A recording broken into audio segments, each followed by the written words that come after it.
happy to present to you about Compose Hot Reload today, which I think is one of the most exciting things that we've built in the last year or so around Compose.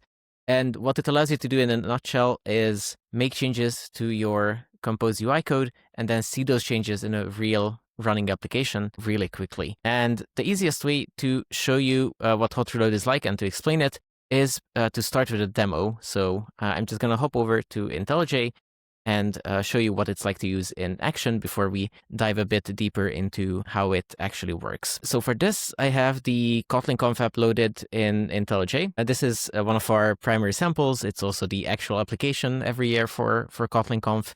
And it's a Compose multi-platform application which targets Android, iOS, desktop, and web. I also have the Kotlin multi-platform plugin installed. If we hop over to plugins, you can see that I have the KMP plugin here, which provides tooling support for all kinds of multi-platform things. The important part for us today is going to be that it gives us the tooling support to easily launch something with Compose Hot Reload. So in this case, I am going to launch the desktop version of the Kotlin Conf app using the gutter icon and selecting this Compose Hot Reload option there. This is a significant moment during the talk because this is going to be the only time that we actually run the application from scratch. And it started on one of my other screens. So I'll just grab that and pop it over here, which should be visible on the stream as well. So this is the Kotlin Conf schedule app.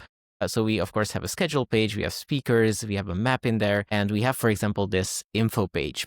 So let's see how we can edit some of our UI and see those changes using Compose Hot Reload. I'm going to clean this up just a tiny bit so that we have a bit more space.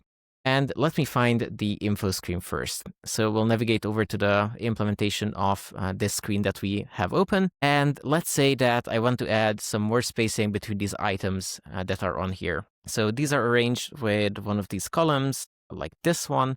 And currently they have this spacing of 8 dps between each of the items. If we want to change this, I can just rewrite the code here, change it to something like 16 dps. And as I save the file, you'll see that Hot Reload kicks in. It starts recompiling our code.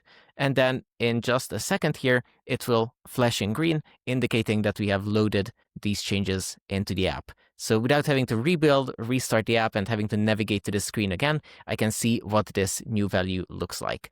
And of course, I can play around with other values. So very similarly, if I just iterate on this, try different numbers here, I can see what those different options might look like on the actual UI. We can, of course, do this on other parts of the UI as well. For example, we have this row of social icons down here. If we want to adjust that to match the spacing, change it from like 8 to 12 dps, again, I can change that. And as I save it, you'll see that Hot Reload kicks in, it recompiles for a second, and then it loads the changes into the app. And all throughout this, the app actually remains interactive, and we have all of the benefits of running a real app. So if we had to sign in, if we had an ongoing session, anything like that, we could keep all of that without having to restart after making our code changes to the UI.